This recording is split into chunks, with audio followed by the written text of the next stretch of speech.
Martin Luther King Jr. once said that injustice anywhere is a threat to justice everywhere. These words ring true throughout America today, but have been somewhat silenced by an America that is more focused on the color of an individual's skin than the person that is inside. According to recent polls, 13. Martin Luther King Jr. once said that injustice anywhere is a threat to justice everywhere.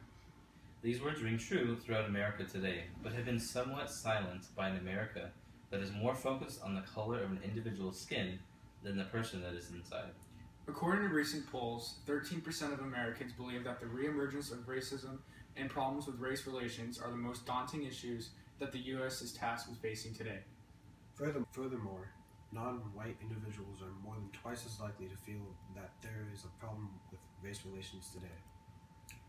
As a nation that once fought so hard for equality for all, it is frightening that Americans are now voluntarily segregating themselves all over the country. Ironically, one of the biggest places that racism is present is in the American public school system. In an institution that by nature is supposed to be colorblind, poor race relations and overall racial tension are present and dangerous, causing the school system to be a place of strife and tension, rather than a melting pot for students. Okay, hold on. Okay. Starting in 1896 with Plessy versus Ferguson, the Supreme Court sanctioned the legal separation of the races and adopted the separate but equal doctrine. 60 years later, Americans finally began to realize that maybe this could be a problem. In 1954 to 1955, a massive Supreme Court case titled Brown versus Board of Education swept the nation. The Supreme Court eventually ruled that the separate but equal doctrine had no place in America, and as separate educational facilities were inherently unequal. One would think that this decision would spark long-lasting changes in the way that America viewed racism and the race relations. However, this mindset would later become wishful thinking and a mere thing of the past. In 1968, 77% of African Americans and 55% of Latinos attended majority-minority schools. This, coming 10 years after Brown v. Board, in a perfect world, would be shocking. But due to the imperfections of American society, these numbers were very representative of the attitudes of Americans. Having a policy in place to help end segregation was a great thing, but now the most important thing would be to find a way to change the mindset of stubborn Americans. Unfortunately, these numbers have not only refused to go down, but dishearteningly and rather astonishingly have risen. In today's America, 74% of African Americans and 80% of Latinos attend such schools. More than 40% of these individuals go to 90 to 100% minority schools. In America's schools today, the average Caucasian student school has 70% Caucasian students, 10% African American students, 13% Latino students, and 3% Asian students, and 3% Native American or multiracial students. These numbers remain consistent when looking at schools with different majority races. The different populations of students in these schools is not alone the reason that segregation exists, but rather the influx of cultural clubs and social norms fill students' heads with the idea that the best way to associate and make friends is in a club designed just for them. These separate occurrences do not simply end in high school, but continue on into college. Students are invited to join a resource center that corresponds to the race that he or she marked when he or she applied. These institutions should be stimulating the intermixing of races, but rather they are segregating students and acting as the countermeasure to the idea of America as a melting pot society. So, what does all this mean? How do we get back to being a nation that once marched the street of Washington for the freedoms that they wanted? As the generations progress, we fall further into a system that is voluntarily segregating itself. There needs to be a generation that agrees on a mutual understanding that there is a problem that needs to be solved. We can end this epidemic before any more people get hurt.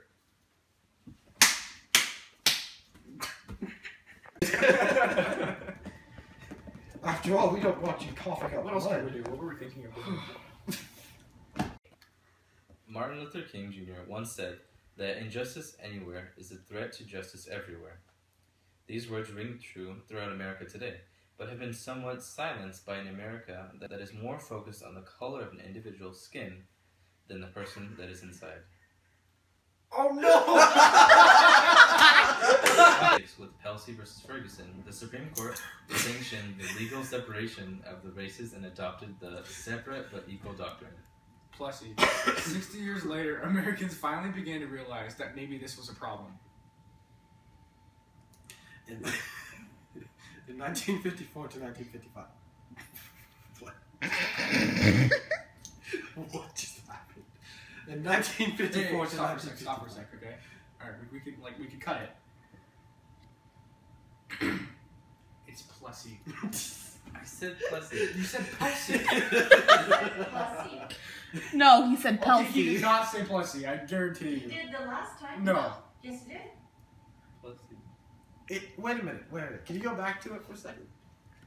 I can say it again. What is It's Plessy. It's Plessy. It's I said Plessy. Plessy. No, you said Plessy. Pelcy versus It's like, I like my orange juice without the Plessy in it. Yeah, that's what he said. Yeah. What the heck is Pelcy? I don't know, like Hulk. Pelcy. Do we start it again from the beginning? No, just start from there. Okay, Okay. we'll cut it from like when it started to break down, right? Which was right about Which was right about Plessy. So we should start with Plessy. We're starting in 19... So it's Pelcy.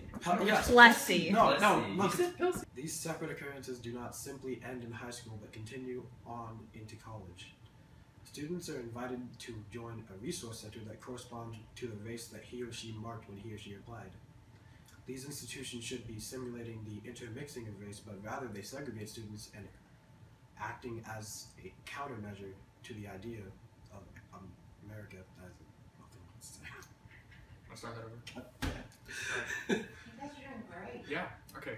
But I break down every time I see a lot of words. Okay. That's it. You're fine. You could just start with your one. These continue on into college. These students are invited to join a resource center that corresponds to the race that he or she marked when he or she applied. These institutions should be stimulating. You were good. That was good. I cannot say stimulating. No, it's stimulating. I know, that's why I can't say stimulating. It's better than Pelcy.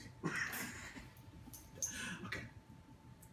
As a generation that is the most powerful yet, we have the most opportunities and means to bring back people together. Wait, no. Okay, here, I'll say it again. Okay, you ready? As a generation that is perhaps the most powerful yet, we have the most opportunities and means to bring people back together. Through our understanding of technology, we can spread the word voluntarily. So we can spread the word that voluntarily. No, start up. Through our understanding of technology, we can spread the word that voluntary segregation needs to end. Together, we can end this epidemic before any more people get hurt. Now we need to do that last line over again with like all of us. Do it together in unison. Alright, okay. Ready? Together, we can end this epidemic before any more people get hurt. And then you go up when I go down. Ready? We go slow too. Wait. You're all terrible at this. Sorry, this is my fault. It's okay, Isaiah.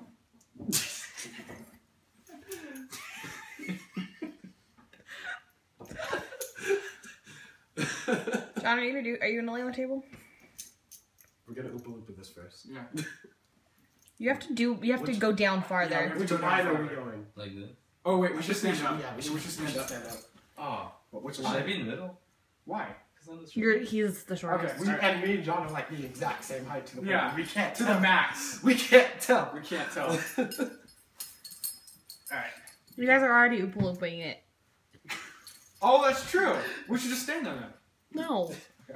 It's just not doing anything. Yeah. Very good. So like, let's practice like down like this. That farther?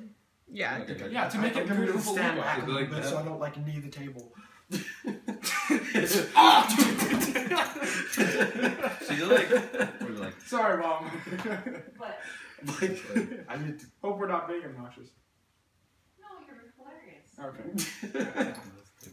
This is what my math teacher says. You go- She says okay, that I'm you go food down first. entertainment. okay, ready? So like that. Who's your math teacher? Boff. So do something with my hands. think we're good. Miles, you're speeding up. No. That's perfect. You were fine. Yeah, we're good. My eye. Together.